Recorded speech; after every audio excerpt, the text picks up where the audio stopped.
I was referred by a temp agency. I had no idea who I would be working for or what the job would entail. A week-long excursion at $725 a night. More than enough to pay off a couple of credit card bills and a good chunk of next month's rent.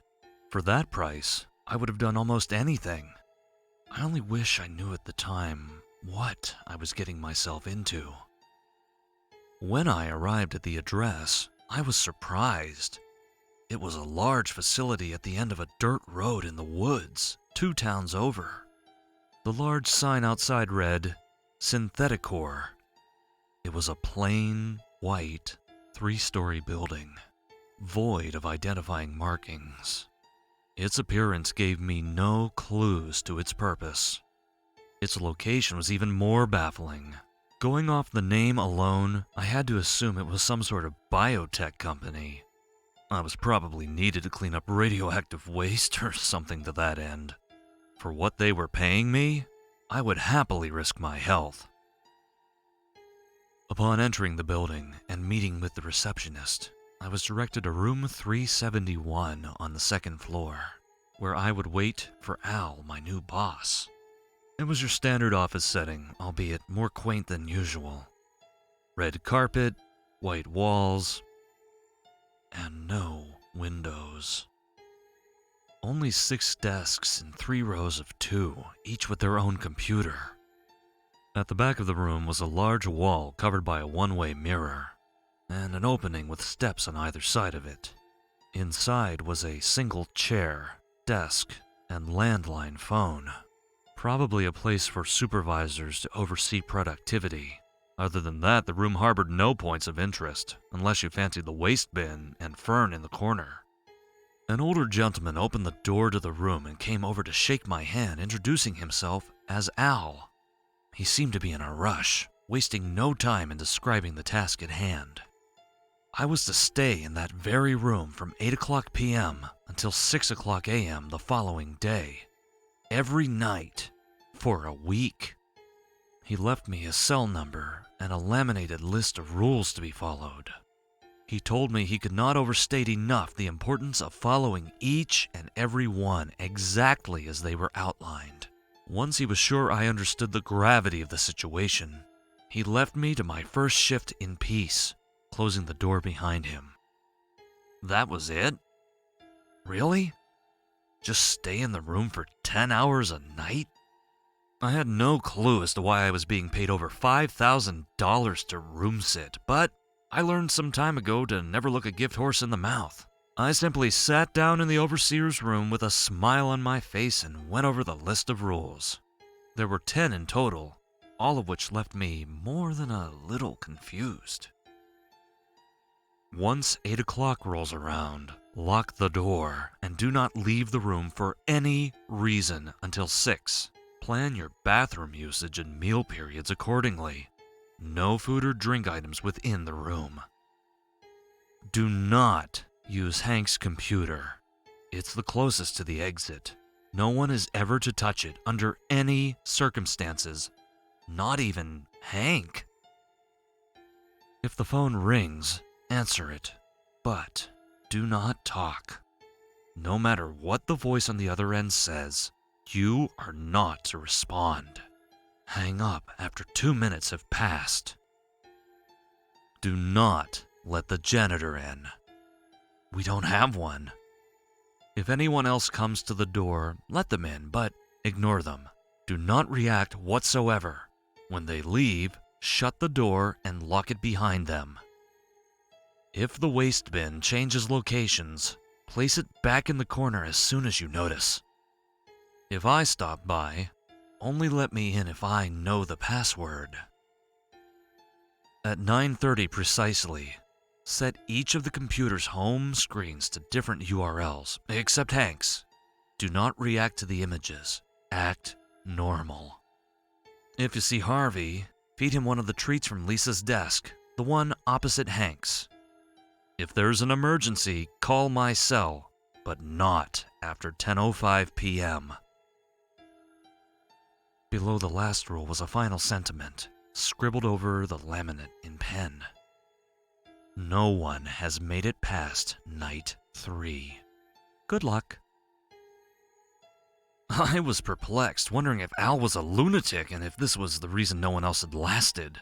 Perhaps his quirks were too much for the previous candidates and they backed out, fearing for their safety at the hands of his fragile mind. I would not be swayed so easily. Even if Al was crazy, I would happily take his money for what was shaping up to be a very simple job. At least, that's what I thought. Day 1 was utterly boring. Nothing remarkable happened. Definitely not anything to the extent of what Al's list would have me expect. At 9:30, I even changed the URLs on the computers, if for no other reason than to feel somewhat useful. The next night, however, was a little different. Day 2 started as it normally did. I settled in for another long night, making sure to eat and empty my bladder before locking myself in. At 9:25, just as I was about to ready myself to change the home screens again, I saw it. The waste bin was right there at the top of the steps to the overseer's room. I certainly hadn't placed it there. I felt a small spike of adrenaline before calming down with a smile. The waste bin, the list. It was all a joke at my expense. Al would be in the next room, waiting anxiously to see the look on my face.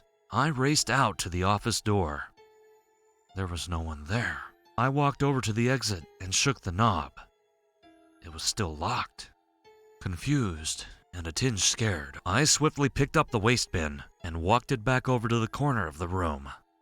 I checked the time, 9:30. I started changing the URLs on all of the computers, hoping desperately that I had imagined what just occurred.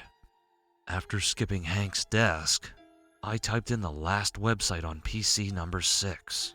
I was about to pull away when some strange imagery manifested on the screen. It was surveillance footage of the room. The very room I was in. I saw me looking at the computer. I turned and looked up, but there was no camera. Upon looking back at the screen, I saw something terrifying. I watched as a copy of me stepped out from the overseer's room. It walked up behind me, grabbed a hard drive from one of the desks, and wound up to strike me in the back of the head. I quickly turned to shield myself, but there was no one there. I turned back, and the screen changed, displaying the website I had entered as normal. I raced back to the overseer's room and sat down, more than a bit frazzled. I contemplated walking out, but I steeled myself to continue. I was fine after all. Maybe Al wasn't a lunatic, but he didn't seem the type to wish me any harm. Not that I knew him that well. Still, I hadn't sustained any damage. I was questioning my sanity, yes, but no bodily injuries had befallen me. Whatever was at play here seemed harmless so far. Knock, knock. There was a loud banging. Having just had the most horrifying experience of my life, I nearly jumped out of my skin. A voice then penetrated the door. "It's the janitor. Just here to clean up. Can you open the door?" I recalled rule number 4 and denied him entry. "You did good not letting him in. You followed the rule. Now you're fine. So long as you follow the rules, you'll be safe. It's as simple as that. You can see this through." Knock, knock. I jumped again. "I really need to get in there and clean up. Open the door!" I took a deep breath and peeled back my anxiety, successfully ignoring the janitor until he left. This was an accomplishment for me, and it actually felt pretty good. A challenge that I was able to best. Though I remained on the edge of my seat, the next few hours were uneventful. I even dozed off for a moment at one point. It wasn't until 2:30 a.m. that my next challenge. A multicolored cat jumped up on the desk in front of me, complete with beautiful splotches of black and orange. I was startled, but it seemed to be friendly, brushing up against my arm. The name on its collar, Harvey. I knew what I had to do. I rummaged through Lisa's desk, found the jar of treats, and fed Harvey one of them, to which he purred in delight. To my astonishment, he then charged at the door, phasing right through it. My mouth was agape in awe. Once my initial bewilderment dissipated, it was replaced with satisfaction over another small victory. As strange as it may sound, I was beginning to like my job. Ring, ring.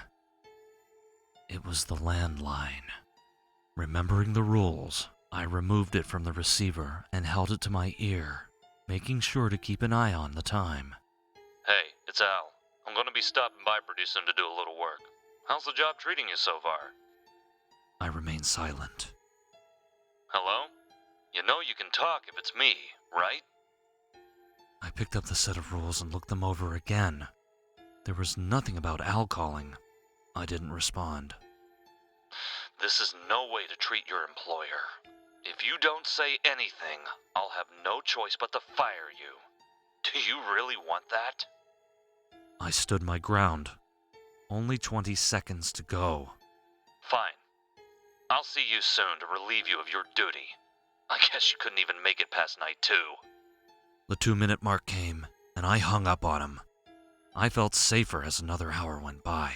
Reflecting on the trials I had faced thus far, I was bewildered, but determined. I wasn't going to let the room cloud my judgment. I was in control. Knock, knock. "It's Lisa. Can I come in?" Though hesitant, I had to abide by Rule 5. I opened the door, and a woman entered. "You must be the new guy. What do you think of the place?" I went back to my desk in the overseer's room and sat down, trying my best to act casual. Lisa walked up to the glass, knowing I could see through it.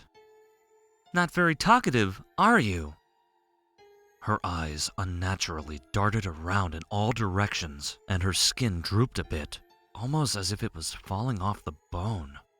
I didn't answer. She didn't speak again. Instead, she stared at the glass for a long time. Long enough to leave me feeling truly unsettled. She then waltzed in and stopped at my side, raising her arm. She then violently swung down on the desk, creating a thunderous clap. I almost winced, but I held my composure. After another awkward 5 minutes or so, she left. I ran to the door and locked it behind her. A few moments later, there was yet another knock. This time, it was a boy claiming to be searching for his father. I let him in and sat back down. He tried many times to ask for my help, but I was careful to ignore him, just as I had with Lisa. At one point, however, I made the mistake of meeting his gaze. For an instant, in between blinks, his eyes became pitch black, void of all color. Startled, I nearly jolted back, but was able to restrain myself. Like Lisa before him, the boy eventually left, and I quickly locked the door behind him. Another rule followed. Other than the waste bin moving around a few more times, nothing else happened that night. Before I knew it, it was time to go home. I heavily considered calling it quits, and may have even had a nightmare or two upon sleeping that day. But I found myself excited to continue, wondering what obstacles the room would throw at me next. Curiosity shouldn't have been enough to bring me back, but all rational trains of thought escaped me. The room had this pull that beckoned me to it. I was hopelessly compelled to return, powerless to its call. Any excuse would have sufficed.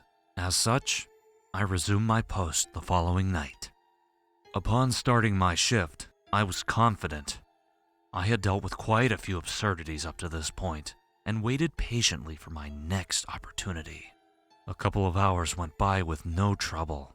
No cat, no images on the computers, no phone calls, no waste bin antics. Boredom was beginning to set in, when a loud knocking broke the silence. Knock, knock. There was no voice. I yelled out from the overseer's room. "Who is it?" I asked. There was a brief pause. "It's me, Al." I picked up the list and reread rule number 7. "What's the password?" I heard him chuckle to himself. "I never wrote down a password." He was right. There was no password written with the rule. It must have been him. I cautiously made my way to the door and opened it. Al was there to greet me with a smile. I sighed in relief. "Let me guess. Scared of the things that go bump in the night?" He laughed at my clear nervous disposition. "You have no idea." He shut the door and set up some things at one of the computers. "Say, why didn't you write down a password?" I asked. He smiled again. "It's a ploy. Anyone posing as me might try to come up with one, which would identify them as not being me. Understand?" "I see. Good thinking." He returned to his work at the computer. I didn't want to bother him, but I just had to know. What is this place anyway? Why do these things happen here? He turned to face me. "It's best if you don't ask questions, especially ones that are far above your pay grade." I wasn't happy with my answer, but I knew it was all I could get out of him. I let him work in peace and sat down in the overseer's room, watching through the one-way glass. That's when I realized something. The computer Al was using, it was Hank's. I double-checked the list to make sure. Yes, that was definitely Hank's desk, and no one was to touch his computer. Didn't that apply to Al as well? I turned over the list on the off chance I might find some more information. That's when my heart sank. In large, bold print on the back of the laminated sheet was text that read, "Password, Diner." Fuck! I grabbed my phone, reached for the scrap of paper with Al's number on it, and dialed it as fast as I could. There were a few tones, but he finally picked up. "Hello? Everything all right over there?" "Al, thank goodness. I made a mistake. I thought he was you. I let him in, and now he's on Hank's computer." He let out a long sigh of disappointment. I watched as Al's copy turned from his computer and then stood up. Listen very carefully. Do not act suspicious in any way. You should be fine if he doesn't suspect anything. If you try to leave or call anyone else, it'll all be over. Understand? Yes, I understand. Al's copy began walking to the overseer's room. My heart was beating faster than it ever had before. I'll be there soon. Just don't panic. He hung up. I kept the phone to my ear as Al's copy approached, so as to pretend I was talking to my wife. "I told you, hon, 6 o'clock, that's when I clock out. You don't have to wait up for me. You worry too much. Please, get some rest." Al's copy was in the room with me now, staring. I held the phone to my chest and looked back at him. "Everything okay?" I asked. He continued to stare for a few long seconds. "Can you help me with something on the computer?" I wondered if he could see my chest pounding. "Sure, I just need to finish this phone call. I'll be there as soon as I can." He stared for another moment and then walked back to Hank's desk. Though panicked, I kept up appearances by continuing to pretend to be on the phone. I even acted out an argument to lengthen the call. While doing this, I watched with bated breath as the knob gently turned and the door swung open. It was Al. I had never been so relieved in my life. He turned to the glass and put a finger to his mouth, gesturing for me to keep quiet. The clone was not yet privy to his arrival. Al snuck up behind his clone and grabbed him by the throat. The imposter struggled, but eventually succumbed to his vicious grip. He fell to the floor, a lifeless hull, before disintegrating into the carpet. I ran to Al and thanked him. I also apologized profusely. "No need to be sorry. This isn't the first thing to make it into the room, and I'm sure it won't be the last." I'm just glad you're okay." He smiled. "Speaking of which, mind shutting the door? Wouldn't want another one of me stopping by." "Of course." I walked over to the door and then realized something. I had left it unlocked after the copy came in. That's how Al was able to enter. Remembering the final rule, I slowly pulled out my phone and opened the call log. My most recent call connected at 10:18 p.m., 13 minutes past the deadline. I turned around to see Al standing right behind me. "Al, what's the password?" He grinned. "What password?" I ran out of there as fast as I could. The room still has a strange hold over me, but I will never go back. At least, I hope I won't.